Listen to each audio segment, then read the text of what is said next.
Hello, welcome back, Chevra. Thank you for joining me again for another study. This time around, we're doing the Assassination of Gedaliah.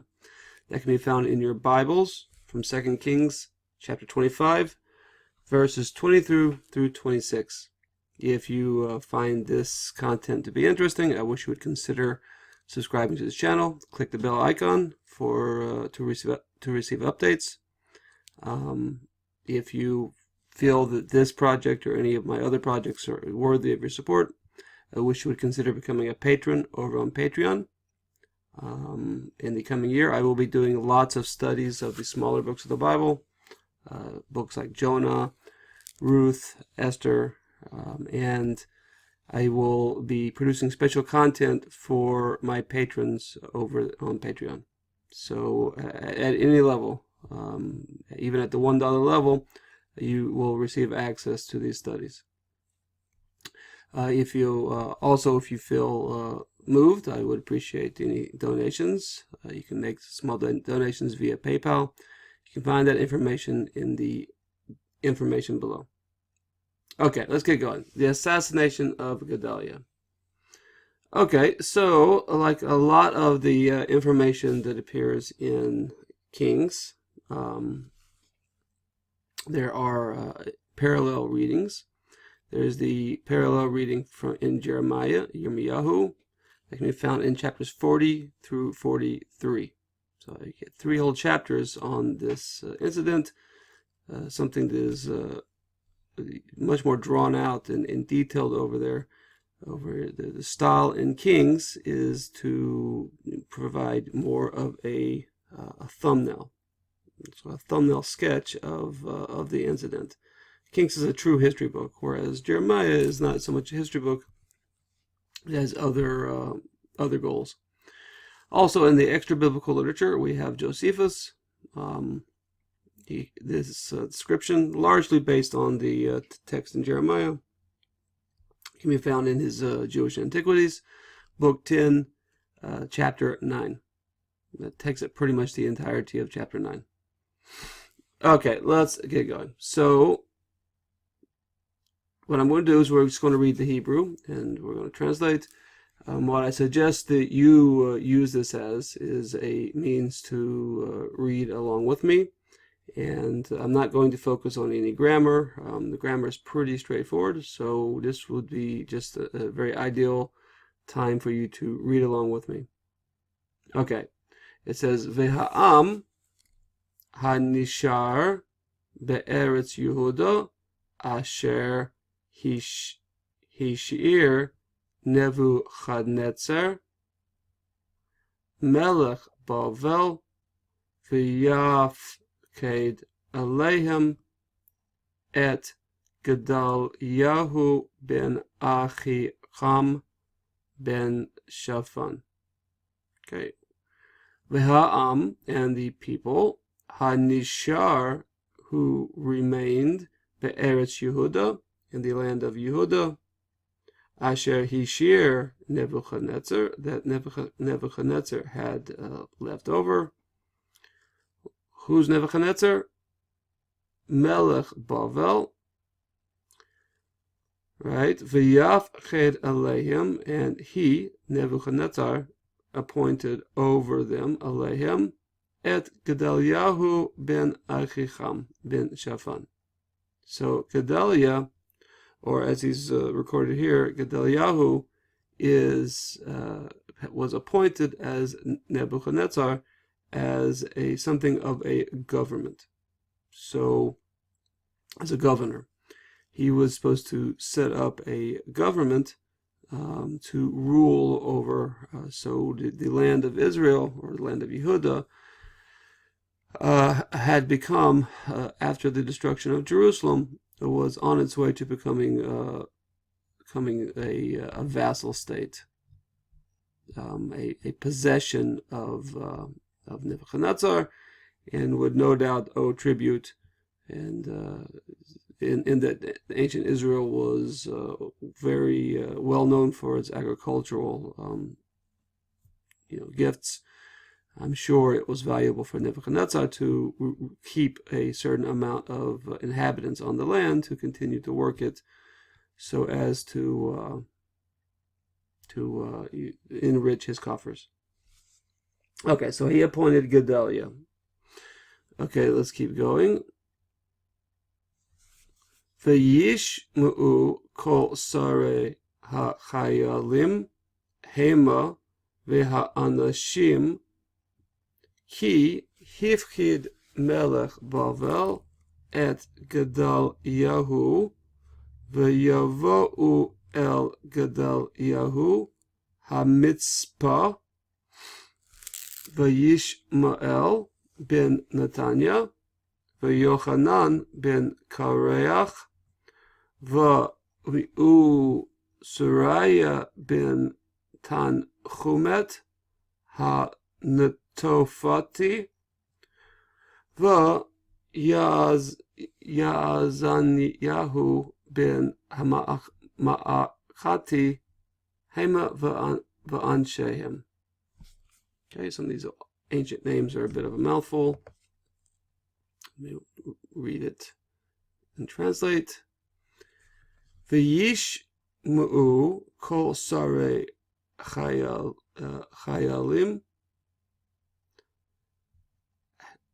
and heard all of the chiefs or heads of the armies, of the soldiers, hema, them, v'ha'anashim, and the men, meaning the soldiers themselves. What did they hear? Ki hivkid melech Bavel et Gedaliah, that the king of Bavel, that he had appointed Gedaliah. V'yavo'u el Gedaliah ha-mitzpah, and they came, v'yavo'u, and they came, el Gedaliah, to Gedaliah ha-mitzpah, to Mitzpah. Mitzpah was a small city. It was in Binyamin, in the territory of Binyamin, to the north of Jerusalem, roughly 8-mile journey. And this was apparently to be the new seat of authority under Gedaliah. Fine. So who came? Who were these people? V'yishmael ben Netanya, v'Yochanan ben Kareach, Suraya ben Tanchumet ha-Netofati. I'm not really sure what this designates. Ha-Netofati, I'm not sure what that designates, but it's there. It describes somehow Suraya. Okay, v'Yazaniyahu ben Ma'achati, and this character Yazaniah,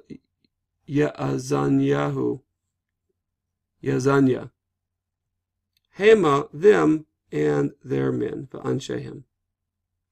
Okay, so it's interesting. I probably should have prefaced earlier, is we have a very interesting archaeological find in Mitzpah related to this individual here, or potentially related to him. It's always hard to tell exactly, but it seems all of the details line up, and it seems to be the same person, Yazaniyahu.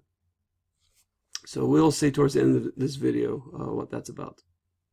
Okay, so they came to Mitzpah to be with Gedaliah. Okay, 24. V'yishava lahem Gedaliahu ula'anshehem v'yomer lahem al tiru me'avdei ha-chasdim shuvu be'eretz ve'ivdu et melech Bavel v'yitav lochem. Okay. V'yishava lahem Gedaliah, And he swore. Who swore? Gedaliah. Gedaliah swore to them, meaning to the named persons in the verse above. U'la'anshehem, and to their men, meaning their soldiers. V'yomer lehem, and he said to them, Al tiru, don't fear, don't be fearful, me'avdei hakasdim, from the servants of the Kasdim, the Chaldeans, the Babylonians. Don't be fearful of them. Shuvu ba'aretz, settle in the land. Ve'ivdu et melech Bavel, and serve the king of Bavel. Ve'yitav lochem, and it will be good for you. Okay, so he's urging them. He says, put down the sword. Don't fight. Enough blood has been shed. Come and settle with us here, and let's try to, in an imperfect manner, under foreign authority, let's try to get back to the business of being Jews in the land.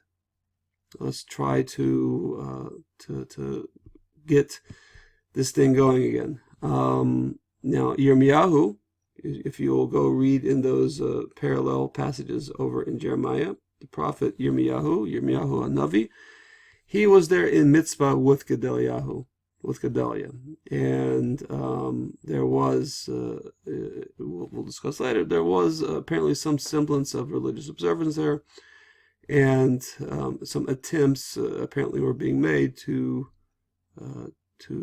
continue on in an imperfect manner what had been lost when the temple fell. Okay, but Gedaliah here is advising. He says, let's focus on what we have instead of fighting a hopeless war. Okay, 25. V'yihi b'chodesh hashvi'i bo Yishmael ben Netanya ben Elishama mizera hamelucha v'asara anashim ito v'yaku et Gedaliahu v'yamot ve'et haYehudim ve'et hachasdim asher hayu ito b'mitzpah. Okay, v'yihi b'chodesh hashvi'i, and it was on the Chodesh hashvi'i, the month of the seventh month. This is Tishrei, is what we call it in the modern Jewish calendar, the month of Tishrei. It is the month in which we find ourselves in currently. Bo Yishmael ben Netanya ben Elishama. Came Yishmael ben Netanya ben Elishama. Most likely not the Yishmael ben Netanya mentioned in the verses above. This is most likely a different Yishmael ben Netanya, and that a third generation is given to probably make a distinction between this other Yishmael ben Netanya that was mentioned just 2 verses ago. So, in a way, who did this person, Yishmael ben Netanya ben Elishama, Mizera Hamelucha. He was from the royal bloodline. He was a descendant of King David. V'asara anashim ito. And there were 10 men with him. V'yaku et Gedaliahu. And they struck Gedaliah. They attacked. V'yamot, and he died. Ve'et haYehudim ve'et haKasdim, and the Jews, the Yehudim, and the Kasdim, the Chaldeans, asher hayu ito, that were with him, b'mitzpah, in Mitzpah, they died as well. So this attack was a small revolt, and it mentions here Mizera Hamelucha. This was politically motivated. This person, Yishmael ben Netanya ben Elishama, felt that he should be the person ruling, and it was somehow not appropriate for Gedaliah to be there in any kind of form of authority. So as a result, with his death, much bad happened. This micro revolt was crushed, and many of the people either went to Babylon or they fled to Egypt. So as a result of this individual, Ishmael ben Netanya ben Elishama, this marked the end of authority, any form of Jewish authority in the land. This was the end of the first Israelite commonwealth. Was formed around the first temple.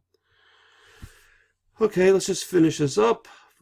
26. V'yakumu kol ha'am, and v'yakumu kol ha'am mikaton ve'ad gadol v'sare ha'chayalim v'yava'u Mitzrayim ki yaru mipnei chasdim.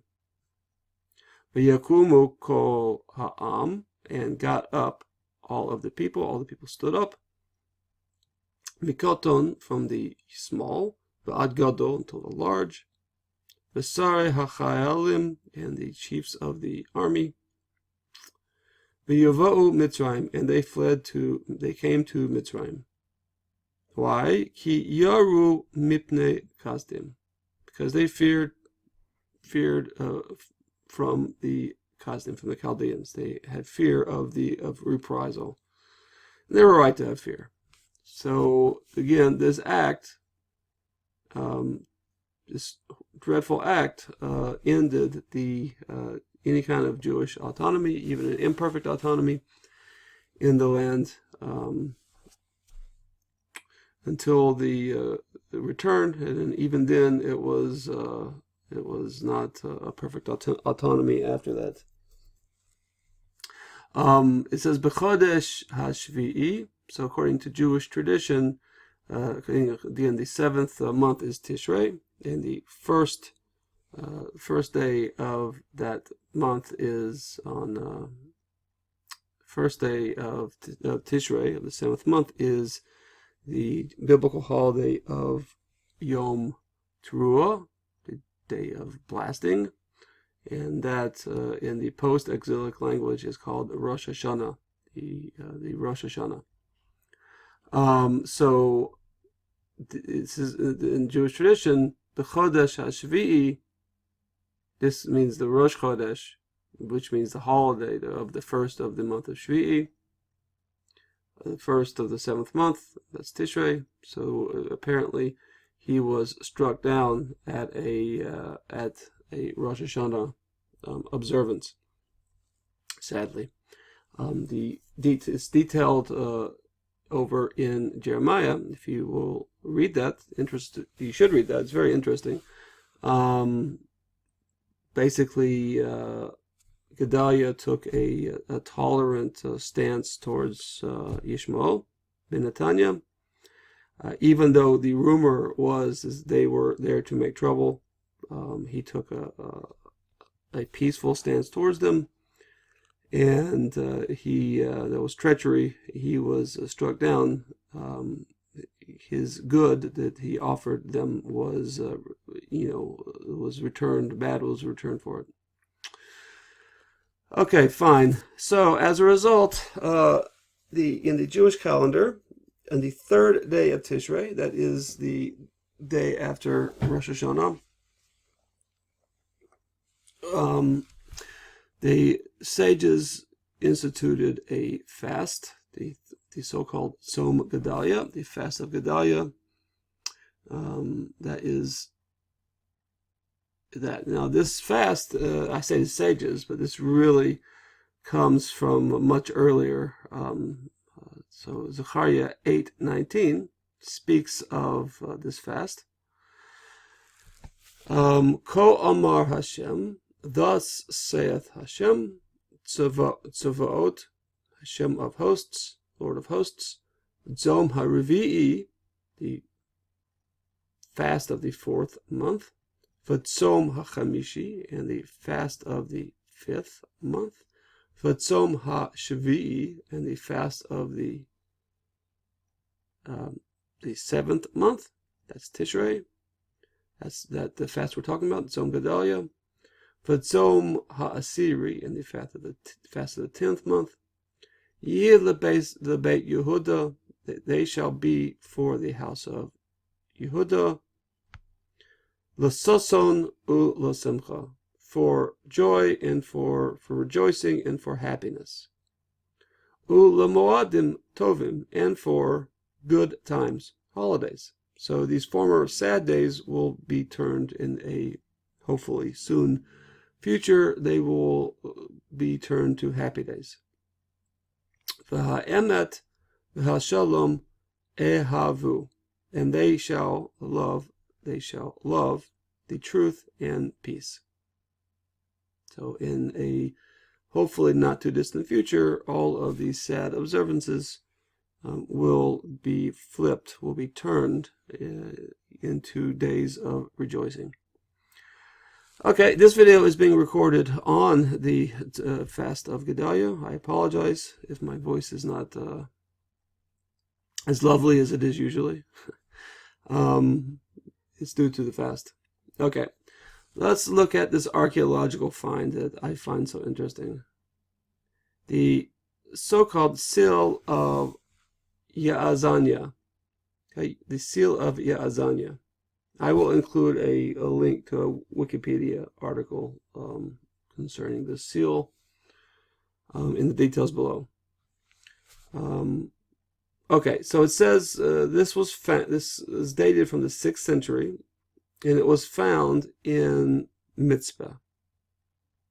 That was found there in Mitzpah. The excavation, the primary excavation of that location was from 1926 through 1935. It was sort of the heyday of biblical archaeology, although of late lots and lots and lots of interesting finds have been coming to the surface, so there are thankfully lots of cool things to still find. Okay, so this seal, here's a photo of the seal. It's an onyx seal. And here is a top view and a side view. You see it has a groove around. So it was either set in a pendant or set in some sort of ring setting like that. Okay, and here is what it looked like in the stamped form, the bola form. 2 lines of text and a fighting cock. This was very befitting a soldier. Anybody who has been around a barnyard knows how feisty roosters can be. Okay, so let's break down this text. So clearly this is not in what we would understand as Hebrew today. This is in the pre-exilic Hebrew text, what we would call, in some circles, would call Paleo-Hebrew. I'm not particularly fond of that name. The sages called it Katav Ivri, proper Hebrew script, whereas they refer to the modern Hebrew script as Katav Ashuri, meaning most likely Assyrian script. Okay, so let's look at the text. So here's the text in a nicer font. Okay, and I included a chicken. It's not exactly a fighting rooster, but I included that. It's free for the price of it, it's free. Okay, so here's the lines of text. First line, this is a Lamed Yud Aleph, Zain Nun Yud Hey Yud. Le Azan Yahu. Le Yazan Yahu. Second line. Ein Beit Dalet Hey. Avda. Mem Lamed Chaf. Melech. So this seal was le to Yazanyahu Avda Melech, servant of the king. So it's interesting, I find, that this seal was found at exactly the location and exactly the strata, the archaeological level, in which we have this person mentioned both in 2 Kings, also in Jeremiah. So apparently this individual, this head of the one of the armies, was somebody of renown. And I find it interesting that we find the self-same seal from an individual with the same name at the same location at roughly the same archaeological level that we would expect to find it. And also, it's interesting that this seal would have the icon of a fighting cock on it. That is very befitting of a soldier. So it's very tempting to say. In fact, I think, I'm pretty convinced that this is the actual seal of this biblical personage, this individual named in the text of the Bible. So I find that quite compelling, quite interesting. Of course, it's always possible that there was a different Yazanyahu. It's possible, but I think that enough of the details are there to make a pretty good assumption that this is the same person. So I thought that was pretty cool. So looking back in time, it's always interesting to see, not that we need confirmation, but nevertheless, it's interesting to see material evidence of the biblical text, to see that these were real people. Okay, fine. So, like I mentioned, today is for me at least, it is the 3rd of Tishrei. It is the fast of Gedaliah. And we are, in a certain manner, we are fasting over the end of Jewish autonomy in the land. Other explanations as to how, sort of in our modern period, how we can understand this holiday. I hate to call it a holiday; it's a fast. But soon, as we're told in Zechariah, that one day this fast day will be turned to a Moed Tov, a good time, a holiday of sorts. Okay, I hope that has been beneficial. I hope you'll join me again. Again, I have lots of cool things planned soon after the holidays. Please be looking for a very close read, a line-by-line read of the book of Jonah.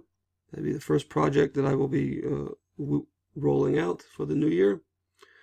I hope to go through all of the grammar, all of the vocabulary, and also hit the highlights of the traditional Jewish commentators. So that should be interesting, especially for the people who are wanting to have a guided reading in which every point of grammar is broken down. Also interesting for those that are looking to get their feet wet with the world of Jewish commentary. I will be providing both. I'll be doing that over on Patreon. So if you want to partake of that, welcome aboard. The more the merrier. In order to gain access to that material, a committal at any level, that can be just $1 a month, will allow access to those materials. Okay, I hope you've enjoyed this video. Kol Tov, Hasal Haraba. Keep learning.